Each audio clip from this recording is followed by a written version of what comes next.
Hi friend, আমি Shila's cooking চ্যানেলে আবারও একটা নতুন রান্নার ভিডিও, বাঙালির অত্যন্ত প্রিয় ও মেদিনীপুরের স্টাইলে শুক্তো রেসিপি আপনাদের সঙ্গে শেয়ার তো বানাবো। তার জন্য শুক্তোর সমস্ত সবজি দেখুন কেটে নিয়েছি, যা যা লাগে সমস্ত কেটে গুছিয়ে নিয়েছি।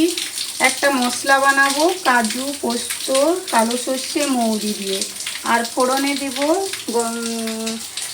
শুকনো লঙ্কা, 5 ফোড়ন আর দেব তেজপাতা। এই দিয়ে আমি রান্নাটা শুরু করছি। লাগছে দুধ, বড়ি আর বেগুন, যেগুলো সিদ্ধ করার সবজি ওগুলোকে সিদ্ধ করে নিতে হবে। লাস্টে রাঁধুনির ড্রাই রোস্ট করে উপর থেকে দেব। একটু অন্যরকম হলে আপনারাও দেখুন কেমনভাবে আমি রান্নাটা করছি। আর আপনারা সবাই জানেন, কিন্তু আমাদের মেদিনীপুরের বা আমার বাড়ির কাছ থেকে শেখা শুক্তো রেসিপিটা আপনাদের সঙ্গে শেয়ার করছি। পুরো রেসিপি দেখতে থাকুন। ভালো লাগলে প্লিজ শিলাস কুকিংকে একটু লাইক, সাবস্ক্রাইব করুন। প্রথমে সবজিটাকে একটু লবণ দিয়ে সেদ্ধ করে নেব। আলু, রাঙালু, সজনে ডাঁটা এগুলো আমি সিদ্ধ করে নিচ্ছি। আর যেগুলো ভাজার আমি ভেজে নেব। অল্প দুধ জল দিচ্ছি সেদ্ধ করার মতো। জলের মধ্যে লবণ দিয়ে দিলাম। কেটে রাখা রাঙালু, আলু, সজনে ডাঁটা যেগুলো সিদ্ধ সবজি একটু ঝাড়, ওগুলাকে আমি সেদ্ধ করে নিই। জলটাও ফেলবো না, ঢাকা দিয়ে সিদ্ধ করে নেব। অন্যদিকে কড়াইতে আমি বাকি সবজিগুলো ভেজে নেব। মৌরি, সরষে, কাজু আর পোস্তর একটা পেস্ট বানিয়ে নেব মিক্সিতে মিহি করে। আর দিচ্ছি দুটো কাঁচা লঙ্কা, একটু ঝাল ঝাল খেতে লাগলে ভালো হয়। জল দিয়ে পেস্টটা একটু ভিজিয়ে রাখি, তারপরে পেস্ট বানিয়ে নেব। হয়ে গেছে বড়িটা, বিউলির ডালের বড়িটা ভেজে নেব। এটা লাল করে ভেজে নিয়েছি, উঠিয়ে রাখছি বাটি।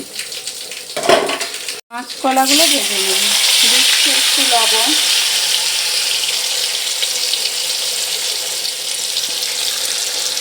দিয়ে ভেজে নেব।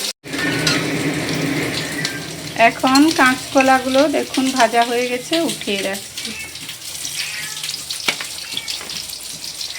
বেগুনটাকে ভেজে নেব। এখন বেগুনটাও দেখুন ভেজে নিয়েছি, উঠিয়ে রাখছি। সমস্ত সবজিগুলোকে ভেজে আমি এরকম উঠিয়ে রেখে দিই। উচ্ছাটাকেও ভেজে নিই। এটাকে একটু লাল লাল করে ভেজে নেব। সেটা যে যার ইচ্ছে মতো, আমরা একটু তেতো খেতে চাই না, তাই আমি উচ্ছেটাকে একটু লাল লাল করে ভালো করে ভেজে নিচ্ছি। আমি সবজিটা কীরকম কেটেছি আপনারা তো এরকমভাবে কেটে রান্নাটা করবেন, তাহলে শুক্তো খেতে ভালো লাগে। আর শুক্তোর স্বাদও ভালো হয়, দেখতেও ভালো লাগে। একদম অনুষ্ঠান বাড়ির মতো শুক্তো বাটিগুলো দেখুন সুন্দরভাবে সেদ্ধ হয়ে গেছে। ডাঁটা একদম সিম্পল লবণ দিয়ে আমি কড়াইতে তেজপাতা, শুকনো লঙ্কা, আমি 5 ফোড়নটাও দিয়ে দিলাম। দিয়ে ভালো করে মশলাটা, 5 ফোড়নের ফোড়নটা ভালো করে উঠিয়ে দিই। বেটে রাখা যে পেস্টটা করেছিলাম এটা দিয়ে দিলাম। মশলার কাঁচা গন্ধ চলে গেছে। যে মৌরি, পোস্ত, কালো সর্ষে, কাজু বাদাম দিয়ে যে পেস্টটা বানিয়েছিলাম ওটা ভালো করে দেখুন কষানো হয়ে গেছে। এখন সেদ্ধ করা সবজিগুলো দিয়ে দিলাম, আর ওই জলটাও দিয়ে দিলাম। জলটা ফেলবো না। দিয়ে এখন ভালো করে একটু ফুটটা উঠিয়ে নেব। আমি দুধ শুক্তো বানাবো, তার জন্য দুধের মধ্যে 1 চামচ ময়দাটা দিয়ে দিলাম, দিয়ে গুলিয়ে নেব দুধটা। তাহলে যে শুক্তোটা হবে পাতলা পাতলা হবে না, ঘন লাগবে। ফুটে উঠেছে। বাকি ভেজে রাখা বেগুন আর কলাটাও দিয়ে দিলাম।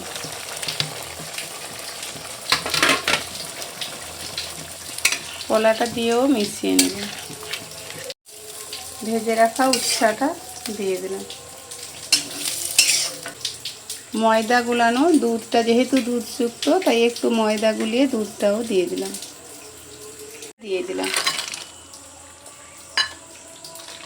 বড়িটাও দিয়ে আবারও ফুটিয়ে নিতে হবে একটু ভালো করে।